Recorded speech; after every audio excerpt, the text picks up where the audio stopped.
Hello जी, welcome back. और फिर से आप सबका हमारे चैनल पर स्वागत है। सो गाइस, आज एक बहुत ही इंपॉर्टेंट टॉपिक को डिस्कस करने हम जा रहे हैं, द सब्सिडियरी ट्रैप। होता क्या है कि एक कंपनी के अंदर बहुत सारी कंपनीज होती हैं और हमारे इन्वेस्टर्स को पता नहीं चल पाता कि कौन सी कंपनी जो है वो मेन कंपनी है, कौन सी कंपनी सब्सिडरी कंपनी है। और इस एक रूट के बहाने बहुत सारी कंपनीज बहुत सारा झोलमोल कर लेती हैं। बड़ी कंपनी जो होती है वो लॉस नहीं दिखाती है, लॉस छोटी कंपनियों में दिखा दिया जाता है। और जो डेट है, वीकनेस है, बहुत सारी चीजों में छुपा दिया जाता है। तो क्या है ये पूरा चक्कर सब्सिडरी ट्रैप का, इसको हम समझते हैं सो दैट आप कभी भी किसी ऐसे स्टॉक में इन्वेस्ट ना करें जिसकी वजह से आपको सब्सिडरीज की वजह से आपको देखने में उसकी बैलेंस शीट या फिर उसके फाइनेंशियल स्टेटमेंट को गड़बड़ी हो गई हो और उसके चक्कर में आपने किसी गलत कंपनी में इन्वेस्ट कर दिया हो। So without wasting any time, let's get started. तो आज क्या क्या सीखने वाले हैं? तो आज हम सीखेंगे कि सब्सिडरी होती क्या है, हिडन नंबर्स कौन कौन से होते हैं, लॉसेस और डेट को कैसे छुपाया जाता है, रेड फ्लैग्स क्या क्या होते हैं। इसमें हम सारे 5 क्रिटिकल साइन जो हैं उनको समझेंगे सो दैट आपको एक अंडरस्टैंडिंग मिल सके। एंड आपको क्या सबसे इंपॉर्टेंट चीज कैसे प्रोटेक्ट करना है अपने आप को सो दैट आप किसी गलत स्टॉक में कभी इन्वेस्ट ना करें because of the subsidiary trap. So I hope this is going to be a very interesting video. And yes, आपने अभी तक अगर हमारे चैनल को सब्सक्राइब नहीं किया है तो प्लीज कर लीजिएगा इस, because this is going to be a gold mine for your trading and investment journey. Because हम यहाँ पर बहुत ही clear cut point of view के साथ बातें रखते हैं जो कि रिटेल इन्वेस्टर्स के लिए बहुत ही ज्यादा इंपॉर्टेंट होने वाली है। And thank you so much हमारी पिछली वीडियोस को आपने इतना सारा प्यार दिया और होपफुली इस वीडियो से भी आपको बहुत कुछ सीखने को मिलेगा। तो चलिए बिना किसी देरी के शुरू करते हैं। सो सबसे पहले हम डिस्कस करेंगे सब्सिडरी आखिरकार क्या होती है। तो सब्सिडरी इज दो टाइप की कंपनी होते हैं, एक होती है पेरेंट कंपनी, एक होती है subsidiary. Subsidiary is kind of a child company. एक क्लीन, इन जनरली जो पेरेंट कंपनी होती है वो कोशिश करती है उसका फेस क्लीन रहे, उस पर कोई आंच ना आए, छोटी मोटी जो भी अगर उसको झोल मोल करने हैं तो वो सब्सिडरी कंपनी के थ्रू कर सकती है। कई बार वो स्ट्रेटेजिक चीजें होती हैं और कई बार वो जानबूझ करके किया जाता है। तो यहां पर आपको समझना है कि स्ट्रेटेजिक मूव है तो दैट इज वेरी गुड, लेकिन अगर जानबूझ के आपके साथ शेयर होल्डर के साथ अगर कहीं पर गड़बड़ी हो रही है तो that is what you need to check. So अब हम आगे बात करेंगे कि इसको हम कैसे, हाँ, और इसका एक सबसे इंपॉर्टेंट पॉइंट, सब्सिडरी जो होती है वो तभी मानी जाएगी कंप्लीटली कंट्रोल्ड, मतलब 50% से ज्यादा का स्टॉक जो स्टैक जो है वो पेरेंट कंपनी के पास होना चाहिए, तभी वो उसकी सब्सिडरी कंपनी मानी जाएगी। ठीक है। सो आगे बढ़ते हैं। तो कंपनी कैसे वीकनेस छुपाती है? थ्रू द सब्सिडरी कंपनीज के थ्रू। तो सबसे पहले तो जो लॉस डंपिंग आपको समझ में आनी चाहिए कि कई बार क्या होता है कि जो लॉस होता है, लेट से किसी क्वार्टर में किसी कंपनी को लॉस हो गया और वहां पर वो लॉस छोटी कंपनी में दिखा दिया जाता है और बड़ी कंपनी की बैलेंस शीट को क्लीन करी जाती है। अब यहां पर इसको कैसे आपको समझना है वो हम अगले पार्ट में समझेंगे। Debt shifting, debt taken in subsidiary while parent looks debt free. अब आप जब स्क्रीनर पर जाएंगे या फिर आप किसी भी तरीके से पता करने की कोशिश करेंगे जो पेरेंट कंपनी है, बड़ी कंपनी है, जब आप देखेंगे तो वहां पर डेट फ्री या ऑलमोस्ट डेट फ्री लिख के आएगा। लेकिन असली कहानी कुछ और होती है, क्योंकि आप केवल पढ़ रहे हैं स्टैंड अलोन रिपोर्ट, जबकि आपको पढ़ना चाहिए कंसोलिडेशन रिपोर्ट, कंसोलिडेटेड रिपोर्ट। तो इसको हम डिस्कस करेंगे। तो यहां पर डेट को शिफ्ट कर दिया जाता है और आपको पता भी नहीं चलता। कॉस्ट हाइडिंग, ओवरहेड्स है, इंटरेस्ट है, सैलरी डंप्ड है, और जैसा कि हमने पिछले जो वीडियो में डिस्कस करा था कि किस तरीके से जो एक बहुत बड़ा ट्रैप होता है कि जो एक्सपेंसेस होते हैं कंपनी के वो असेट के रूप में दिखा दिए जाते हैं, राइट। तो वो सारी चीजें सब्सिडी कंपनी के थ्रू की जाती हैं ज्यादातर केस में, अगर किसी कंपनी की सब्सिडरी कंपनीज है।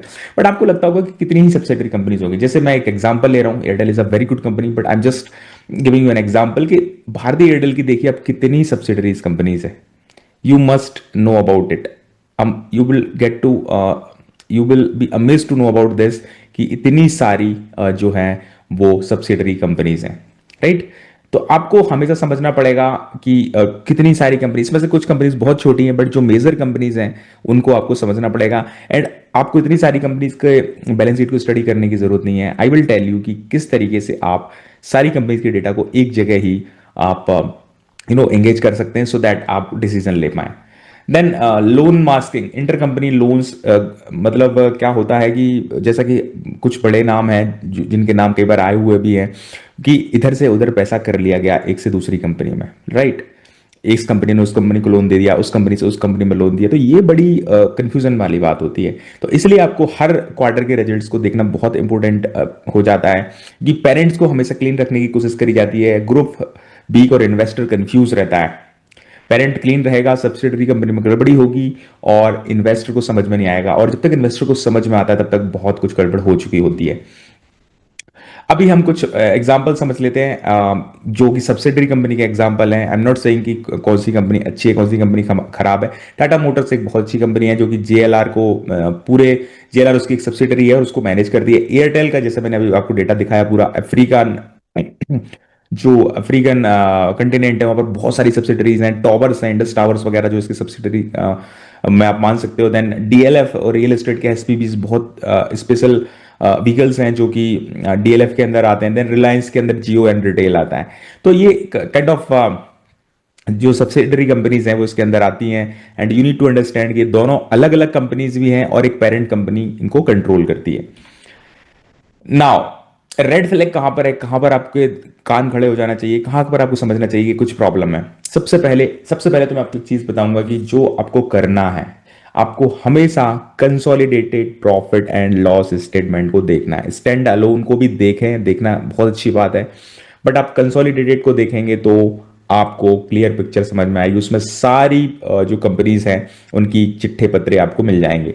बट होता क्या कि जो कंसोलिडेट जो स्टेटमेंट है वो इन जनरली एक साल में एक बार ही आता है, तो आपको और ज्यादा कॉशियस होने की जरूरत है, क्योंकि जो स्टैंड अलोन स्टेटमेंट है वो इन जनरली मिल जाते हैं हर एक क्वार्टर में।